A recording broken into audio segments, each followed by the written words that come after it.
Y bueno, pues a continuación le presento una conversación que tuve con Javier Cercas. Javier Cercas, usted lo sabe, es uno de los grandes escritores en nuestra lengua. Si usted no ha leído los libros de Cercas, de verdad, en esta época navideña es una de las magníficas cosas que uno puede hacer. Además, es un periodista muy conocido, escribe semanalmente en El País, y tuve la fortuna de, por la diferencia horaria, de conversar con él y grabarlo. Le presento a continuación la conversación que tuve, el enlace que tuve hasta España con Javier Cercas.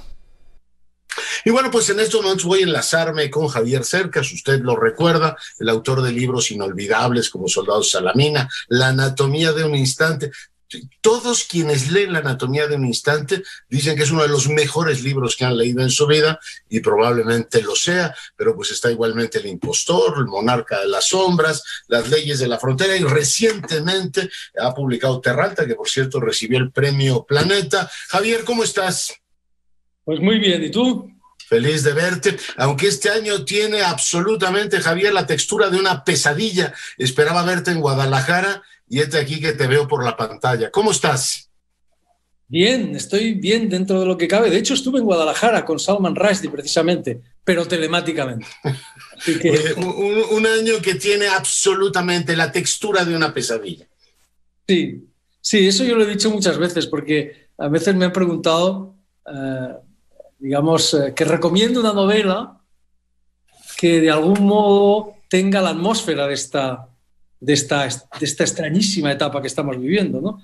La gente ha hablado a menudo, por ejemplo, de La peste, de Camus, que en realidad no habla de una epidemia, habla de la invasión de los nazis, ¿verdad? La invasión nazi en Francia, y que además es la peor novela de Camus. No, yo hablo de diferencia. Y yo he hablado de Kafka, que por cierto es el modelo de Camus.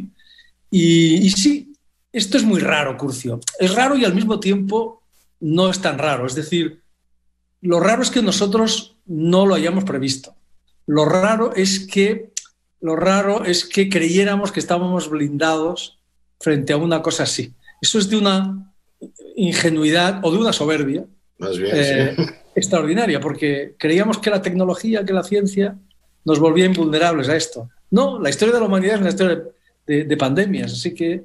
O que esto solo ocurría en determinados países con pocas capacidades, pues resulta que nos ha pegado a todos, y ahora mismo pues los Estados Unidos son el país que más contagios tiene y estamos todos sufriendo la pesadilla. Pero en casa, los que tienen la fortuna de escribir y leer como tú, supongo que lo pasan un poco mejor. Las reseñas de la conversación que tuviste con Rushdie fueron más bien de desencanto, ¿no? No tienen tú y él la impresión de que la humanidad va a cambiar o que vamos a mejor, Javier.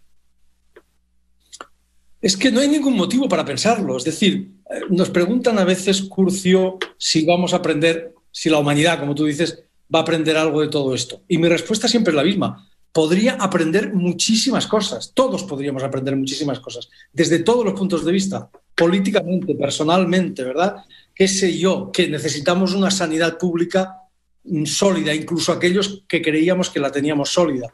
Que invertir en ciencia no es un capricho, ¿verdad?, decorativo, sino absolutamente fundamental. En fin, infinidad de cosas. ¿Las vamos a aprender? Yo me temo que no. Y me temo que no, porque a lo largo de la historia ha ocurrido esto. Es decir, las pandemias no nos han enseñado nada, ni nos han vuelto mejores, ni han cambiado el mundo para bien, ni nada parecido, ¿no? Los seres humanos seguimos cometiendo una y otra vez los mismos errores. Eso es así, y siempre ha sido así, además, ¿no? Es como si quisiéramos darle la razón a Bernard Shaw, que dijo una vez: lo único que se aprende de la experiencia es que no se aprende nada de la experiencia. Oye, pues bueno, te prometo que también voy a leer el libro de Rushdie, que ahora pues es que sobre el Quijote, pero he leído el tuyo con enorme interés, y hay una parte de Terralta que dice: en nuestro oficio, me encantó esa frase porque creo que vale para todos, hay que aprender a convivir con la frustración, en el suyo y en el mío y en cualquiera. Como decía uno de mis maestros, en eso consiste la vida civilizada, en aprender a vivir de manera razonable, convivir de manera razonable con la frustración. Lo que pasa es que ahora tenemos una frustración de escala planetaria, Javier. Sí, y además es muy difícil convivir con la frustración, ¿eh? O sea, este señor que dice eso es un juez, un hombre mayor y muy sabio, y esa es la vida razonable y sensata y la que aconsejan los estoicos y los sabios desde que el mundo es mundo. Pero es muy difícil convivir con ella, ¿verdad? Y con una situación como la que estamos viendo ahora, mucho más. Bueno, hay una ventaja en lo que estamos viviendo. Esto es un poco como un parto, ¿verdad? Sabes que te encuentras mal, bueno, nunca he tenido un embarazo. Que no te encuentras mal y tal, y sabes que vas a sufrir, pero que al final saldrás. Al menos saldremos algunos, ¿no? Es decir, de esta situación la humanidad sale, ¿verdad? Y sabemos, y además parece que cada vez está más cerca, como dicen, la luz al final del túnel. Esperemos que no sea la luz de un camión que nos machaque a todos. Sí, ¿verdad? Quiero decir, esto tiene... Siempre la humanidad ha salido de estas cosas y ahora además vamos a salir más rápidamente que nunca. Esa es la realidad. El tema de la frustración, cuando uno lee, no sé, cualquier novela, una de las tuyas, ¿uno se educa en ese tema o la frustración necesariamente tenemos que domar personalmente el potro? La literatura nos ayuda a entender mejor la frustración y por consiguiente a vivir mejor. La literatura nos ayuda a ser más personas, lo cual no necesariamente significa que nos enseña a vivir mejor. Nos enseña a vivir de manera más rica, más compleja, más, ¿verdad? Nos enseña... Pero claro, si te fijas bien, a lo mejor la literatura nos enseña no a ser conformistas, sino a ser rebeldes. Es decir, a no aceptar la frustración. Fíjate en los grandes protagonistas de las más grandes novelas. Don Quijote. Don Quijote no acepta la frustración de su vida encerrada en un poblachón de La Mancha. Y primero huye de ella mediante la literatura, mediante la imaginación. Y luego se cansa también de la imaginación y decide llevar a la realidad lo que ha imaginado. Don Quijote es un gran rebelde, antes que nada. Don Quijote no acepta esa frustración. Piensa en Madame Bovary, que le pasa exactamente o algo muy parecido, ¿verdad? Que se pasa la vida o la juventud soñando con novelas románticas hasta que quiere convertirse de verdad, quiere hacer realidad sus sueños y quiere convertirse en una heroína romántica. Pero fíjate que cuando yo pienso en ella y hablo mucho del bovarismo, o incluso, bueno, también tomo el Quijote que tú mencionas, Bovary te enseña a decir, oye, no es que te debas conformar con lo que tienes, no todo el mundo debe vivir feliz con su Charles Bovary, pero sí aprender que ese, digamos, inconformismo eterno te lleva al fracaso, ¿no? Te lleva efectivamente a eso, igual que Don Quijote, y leerlos o aprender de ellos te lleva efectivamente a llevar mejor tu vida. Pero te repito que eso es lo que la sabiduría indica. Los seres humanos estamos insatisfechos por definición, ¿verdad? Somos rebeldes por definición. Lo que hay que hacer, como tú insinúas, como tú dices, es, yo creo, domar eso, ¿no? Es manejarlo para no ser profundamente infelices. Creo profundamente en lo que dice el juez. Lo civilizado es dominar esa frustración. Yo también lo creo. Pero al mismo tiempo, ese instinto de rebeldía, ese instinto de no conformarnos con lo que nos dan, es decir, ese instinto de decir no a todo y, ¿verdad? Y querer siempre más, ese instinto es algo que paradójicamente tal vez no nos hace felices, pero nos hace mejores. Hace que ambicionemos una vida mejor, hace que todo nos parezca insuficiente, hace que queramos un mundo mejor también, ¿verdad? Porque no nos gusta el que tenemos, que es lo que le ocurre a Don Quijote también y a Madame Bovary. El lector es siempre un rebelde en este sentido. Es decir, esa es la gran paradoja. Por un lado, hay que convivir con la frustración, pero por otro lado, hay que vivir en rebeldía. Sí. Y esas dos cosas hay que saber seguramente manejarlas, ¿no? Hay que arriesgarse. El otro día te leí un artículo sobre Woody Allen, esto de que hay que arriesgarse. Por cierto, Woody Allen, con esta vida trágica que ha tenido, por supuesto se ha arriesgado, pero creo que el mayor riesgo, Javier, ha sido grabar esa película, que no sé si la viste, de Un día lluvioso, que yo pasar a un cineasta grabar semejante bodrio. O un cineasta como Woody Allen, ¿eh? Eso es tomar riesgo en la vida, ¿eh? Bueno, no me refería yo a eso, me refería a otras cosas, pero a mí me gusta Woody Allen, incluso sus películas menos buenas. A mí también, pero ¿esta la has visto? Sí, un día de lluvia en Nueva York. Una comedia romántica, sí. Bueno, yo le perdono muchas cosas, la verdad. Vaya que tienes un corazón generoso. Yo también, pero lo he admirado, pero a grabar eso. Oye, déjame hablar de Terra Alta. Me encanta, por supuesto, la alusión a, por supuesto, Víctor Hugo, que era un inconformista. Él decía, quiero ser Chateaubriand o nada, y resulta que es Víctor Hugo, ni más ni menos. Los Miserables cambia la vida de quien la lea. Cambia la vida de Melchor Marín, que es el protagonista del libro. Radicalmente, además. No sé si cambia la vida de todo el mundo. Yo te debo decir que yo la leí a los 18 años y no me cambió la vida. No. Alguien me ha preguntado, ¿y por qué has elegido Los Miserables en esta novela? ¿Verdad? Y yo siempre contesto, no fui yo quien la eligió, fue Melchor Marín.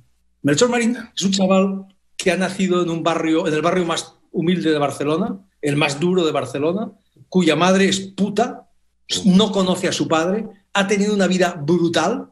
Y un día, en la cárcel, ni más ni menos, cuando es muy joven todavía, por un azar absoluto, abre las páginas de ese libro, larguísimo, las abre por una casualidad, porque está en la biblioteca, ve este libro que se titula Los Miserables y se acuerda de que su madre le decía, si quieres ser un miserable como yo, no estudies. Y entonces lo abre por eso, por curiosidad. Bueno, abre las páginas de ese libro y se produce el milagro. Y el milagro es que Melchor Marín siente que ese libro habla de él. Horacio, recuerda, el gran poeta latino decía de te fabula narratur, la historia habla de ti. Eso es lo que siente Melchor Marín, que ese libro, escrito hace tantos años, siglos, más de un siglo, está hablando de él, que ese libro es una especie de espejo en el que se mira, que ese libro de algún modo le permite entenderse a sí mismo y entender la realidad, que le devuelve su propia existencia. Y además le descubre su vocación de policía, porque Melchor Marín lee ese libro como nadie probablemente lo ha leído, donde aquel que todo el mundo piensa que es bueno, para él es malo, y aquel que todo el mundo piensa que es malo, Javert, el policía inflexible que persigue inflexiblemente a Jean Valjean, para él es el bueno. Que tiene su ética, claro, que eso es lo complejo de esa novela. Por eso creo que, bueno, personalmente creo que sí nos cambia la vida, porque nos identificamos con cada uno de los personajes. Este es un poco Jean Valjean y un poco Javert, ¿no?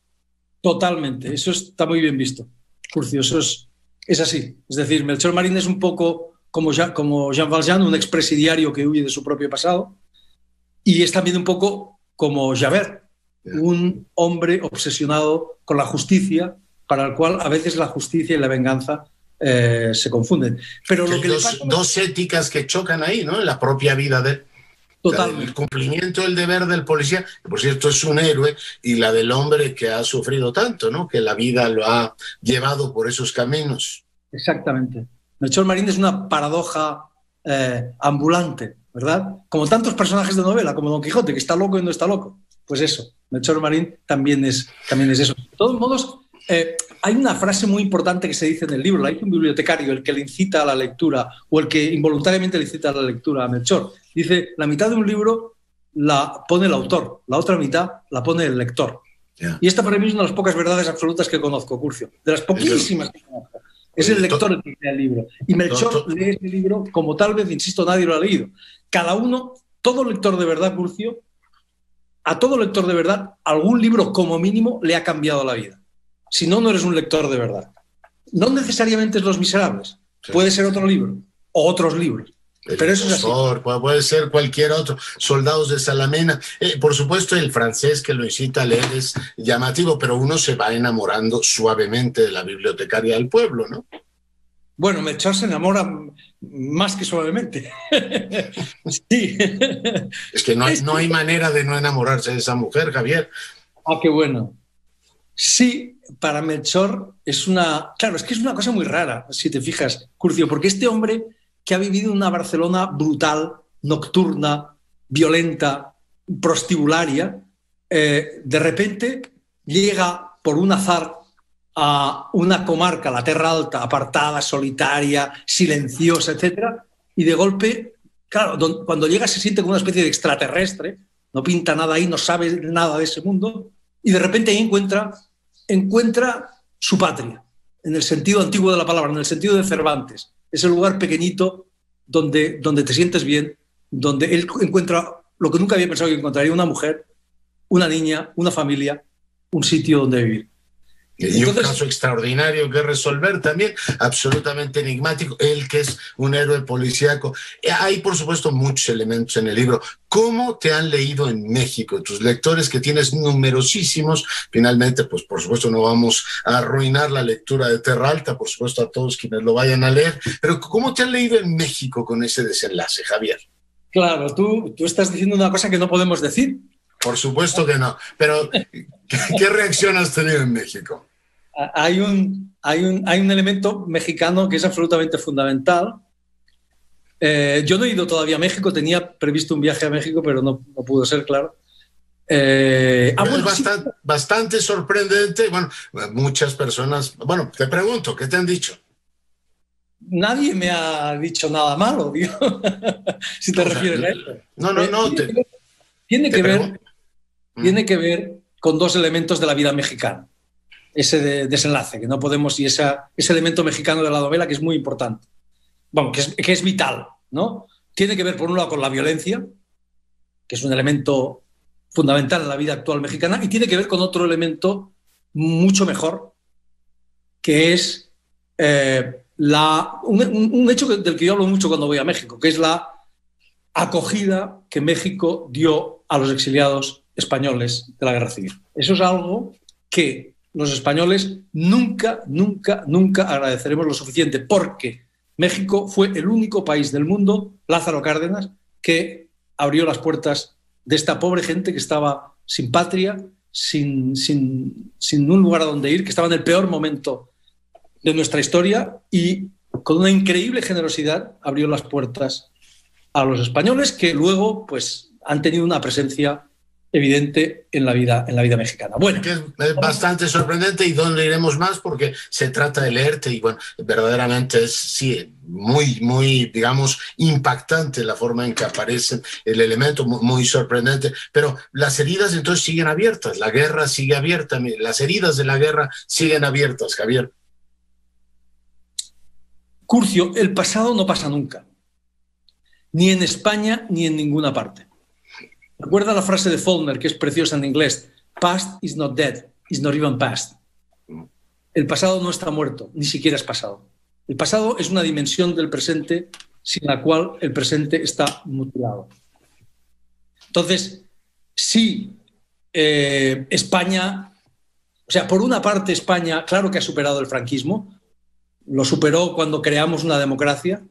El franquismo, la guerra civil, Curcio, no duró 3 años, como dicen los libros de historia, duró 43 años, porque el franquismo fue la prolongación de la guerra por otros medios.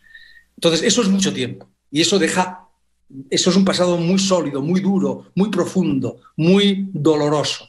Entonces, por una parte sí lo hemos superado, porque desde hace 40 años, afortunadamente, vivimos en democracia, que es un sistema en el que cabemos todos, vivimos en Europa, que ha sido, ¿verdad?, nuestro destino natural. Por un lado sí, pero por otro, ese pasado sigue ahí, y hay que afrontarlo y hay que mirarlo a la cara. Y tardará mucho tiempo en pasar, si es que pasa, ¿verdad? Mientras haya memoria, mientras haya testigos, ese pasado está ahí. Y lo mejor, insisto, es no ocultarlo, sino mirarlo a la cara. Dice en alguna parte del libro, dice, la batalla solo dejó heridas visibles, dice, las trincheras, las ruinas, los cerros llenos de metralla, todas esas cosas que tanto gustan a los turistas, pero las heridas de verdad son las otras, las que nadie ve, las que la gente lleva en secreto. Javier, me pareció una novela trepidante, como todo lo que tú escribes. Dime, supongo que estos meses de estar confinado en tu casa serán extraordinariamente productivos. Estás ya, digamos, a punto de publicar una nueva novela o ensayo. Cuéntanos qué estás haciendo. Estoy a punto de publicar la segunda parte de Terra Alta.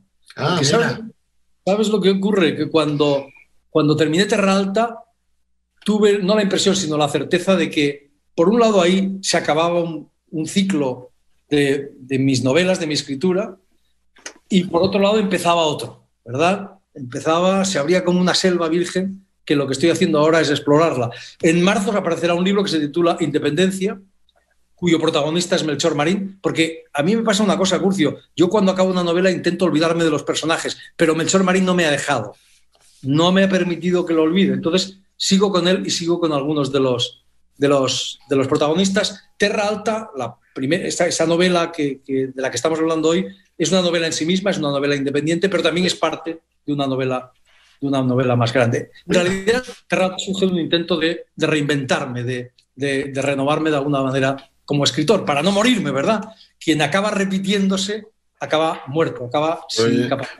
Pues todo has hecho menos repetirte. A mí me hubiese encantado tenerla, el 2 del impostor, es una novela, o sea, todavía pienso en ella y me parece, digamos, enorme, ¿no? Este individuo, este Messi de la mentira, que bueno, pues se dedicaba efectivamente a contar una historia que él no había vivido, pero me pareció vibrante. Pues lo celebro y espero que Melchor nos dé una saga completa, ¿no? Igual que el comisario Montalbano o alguno más.